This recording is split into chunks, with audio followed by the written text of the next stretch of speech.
He stood by the swing, motionless, in a military jacket with an American flag on the shoulder, silent as a rock. In front of him, two so-called inspectors were already pulling on their gloves, ready to dismantle the very swing his disabled nephew had laughed on just yesterday.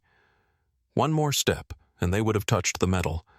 But in that moment, the former Marine sergeant did something that would change the fate of the entire street forever. In the suburban sprawl of Bloomfield Pines, Colorado, where every fence is painted the same dull beige and neighbors say good morning without meeting your eyes, lived Megan Wheeler. She was 38, raising her son alone. Her husband left the day doctors first uttered the words cerebral palsy. Since then, Megan's life had shrunk to a loop between home, clinics, and the endless bureaucracy of insurance forms. Oliver was 8. He couldn't walk, speak clearly, or hold a cup on his own. But his eyes were alive, pure, focused, lit with a stubborn brightness that refused to dim even on the hardest days. Every morning he greeted his mother with a smile, and that smile was enough to keep her going one more day. That spring, Megan sold her old Toyota Corolla, the only car she had to take her son to therapy. Instead, she ordered a custom swing, reinforced frame, safety harnesses, a soft arc of motion, certified for children with disabilities. She installed it herself, in the backyard, beside the sunflower bed. The day the swing was finished, Oliver laughed while in motion, for the first time. Not just a smile. He laughed. Through wind and sunlight and a rising seat, his joy filled the yard. A couple next door, out watering their roses, stopped and wept. There was something in that laughter that stripped away fear, fatigue, even the diagnosis. It was life, real life. But peace didn't last long.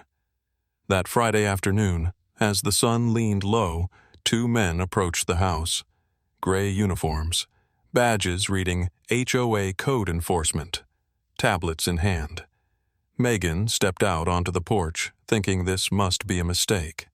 The first man, tall, gaunt, with a drawn face and a squint that reeked of the entitlement of someone used to wielding petty power.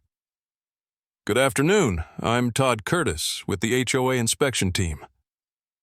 The second, stocky, his skin gleaming with sweat, scowled like even the air here broke some regulation. "Jim Rowland. We're checking for neighborhood compliance issues." They didn't even greet her, just pointed straight at the swing. "This structure violates architectural standards," Curtis said flatly, not even looking at her. "You've got 48 hours to remove it, or face a $1,500 daily fine," Rowland added, staring at the ground like a lawn expert pronouncing judgment. Megan was speechless. Then she tried to explain, to plead, to reason. She told them about the diagnosis, the certified equipment, the one source of joy in her son's life. "Your personal circumstances do not exempt you from community regulations," Curtis interrupted coldly, as if her words were just the hum of an AC unit. His eyes were as blank as the forms he carried. When they were done, they slapped a bright red sticker on the swing. "Removal notice, urgent," and walked away. Megan stood frozen on the porch, stunned, humiliated, powerless. Everything inside her clenched. She looked at the swing like it had been sentenced to death. She didn't know who these men were or what power they really had, but she knew one thing for sure. This wasn't about neighborhood aesthetics. This was an attack. Deliberate. Cold. And she could feel it. A war was coming. The next morning, Megan went to the HOA administrative office, a squat building tucked behind a pharmacy. The air smelled like vending machine coffee and something faded, like time had stopped here sometime around 2003. In her hands were photos of the swing, a copy of the notice, and a thin thread of hope, fraying, but not yet broken. She was sure someone would say, "This is a mistake. We'll fix it." The woman in the blazer with the neat haircut introduced herself as Evelyn Hart, HOA chair. She listened to Megan's story with barely a blink. Then she took the paper, skimmed it, and raised her eyebrows. "I'm sorry. Who exactly came to your home?" "Todd Curtis and Jim Rowland. They said they were inspectors. Wore uniforms. Had badges." Evelyn set the paper down. "We didn't send any inspectors to your address." "But they had uniforms, tablets." "We don't have uniforms, and we certainly have no one by those names." Silence. Then it all clicked. The threats, the sticker, the official tone. It had all been an act, a performance. Curtis's confident coldness, Roland's gruff precision. They weren't just pretending. They were professionals, manipulators. Because in America, if you show up with a badge and a clipboard, people open doors. Later, talking to neighbors, Megan uncovered more. An elderly couple, a retired Navy vet and his wife, admitted they'd chopped down their favorite tree. Didn't want trouble. A young couple with new solar panels took them down that same week. They said we'd be fined. Megan kept calling the police, again and again. "This falls under your HOA jurisdiction. We can't intervene," came the standard reply. The rage rose in her like water in a well. Not at the police, but at the system. At the soulless structure where a single mother protecting her child could be left to fend off fake laws and very real threats. And just as she stepped out, ready to try once more, a gray Toyota Tacoma pulled into the yard. Curtis and Roland were back, this time with a toolbox and resolve. Roland pulled on gloves. "You didn't remove the swing, so now we will." He stepped forward. Curtis reached for the metal supports. They didn't see the man standing behind them. A figure in a military field jacket, Marine Corps patch on the sleeve, leaned on a metal crutch, watching like he was reading a battlefield. He didn't move, but his stance said everything. Resolve, strength, and something deeper. The memory of what a threat really is. He waited. One more step and they'd be crossing a line they'd regret. Zach Wheeler arrived in Bloomfield Pines the day before. He stepped off the train on crutches, not carrying luggage, but the weight of 6 years of service, injuries, disorientation, and silent pain. Afghanistan was behind him, but not gone.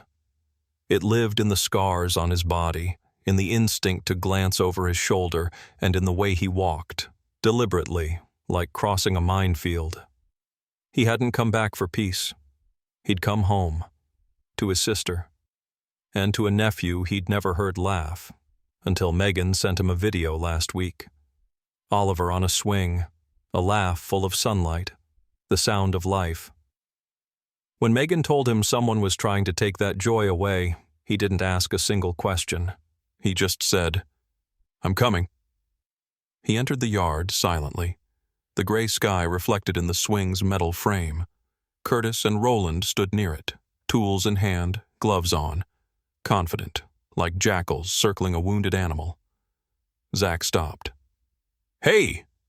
His voice wasn't loud, but it had something you can't fake. That command steel, forged under fire. Curtis turned. "We're conducting an inspection on behalf of the HOA." "You're not with the HOA," Zach said firmly. His hand moved to his pocket. The phone camera switched on. "You're threatening a disabled child's mother on her own property, without authority, which means, gentlemen, you're one step away from an arrest for trespassing and harassment." Curtis hesitated, but Roland, meaner, rougher, took a step forward. "Sir, I suggest you stay out of this." But he was already facing a former Marine sergeant. Not in words, not with threats, with presence. Zach pulled out his military ID. In his other hand, an audio recorder. His stance was firm, his eyes calm. He knew how to deal with people who understood neither compassion nor conscience. only strength. He dialed 911 and reported the situation like it was a field briefing. Impersonators, unlawful entry, threats against a child. The police arrived 20 minutes later. Zach didn't move. He stood by the swing, one hand resting on Oliver's shoulder. The boy was trembling, but looking up at his uncle like he was armor. And for the first time, he wasn't afraid. Curtis and Roland were escorted to the squad car. No yelling, no resistance, just empty stares. Men who had spent their lives intimidating others were now facing something they didn't understand: dignity. When the news van from Channel 7, Breaking Story, rolled up to the curb, the street looked like a battlefield after the smoke cleared. Quiet, but in that silence there was victory, not a full one, but the first, and it mattered. The scandal spread through the county like a siren. That night, the headline, "Fake HOA Enforcers Terrorize Bloomfield Pines," aired on 3 major local stations. Photos of Curtis and Roland flashed across the screen. Social media exploded. Residents from nearby neighborhoods began tearing down fake violation notices the imposters had plastered on other gates. Turns out Todd Curtis and Jim Roland were 2 unemployed men from Broke Hollow, just 30 minutes away. They had created their own order system, wearing gray uniforms bought online, printing fake badges and threatening fines. They infiltrated unsuspecting communities. Where people were scared, they got results. Where people pushed back, they waived regulations.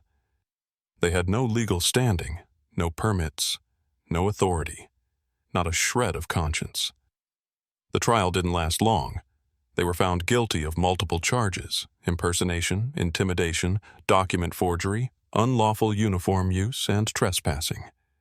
The court gave them suspended sentences, heavy fines, and a lifetime ban from entering Bloomfield Pines. But the moment that stayed with everyone was Zach Wheeler's testimony. He approached the stand in a dark blazer, slowly, leaning on his crutch. He paused before speaking. "I served this country for 6 years. I lost friends. I endured pain. I did it for freedom, for justice. And if we've reached the point where someone can walk into a mother's yard and tear down a disabled child's swing in the name of fake rules, then we've forgotten what America means." The courtroom went still. Then, people rose.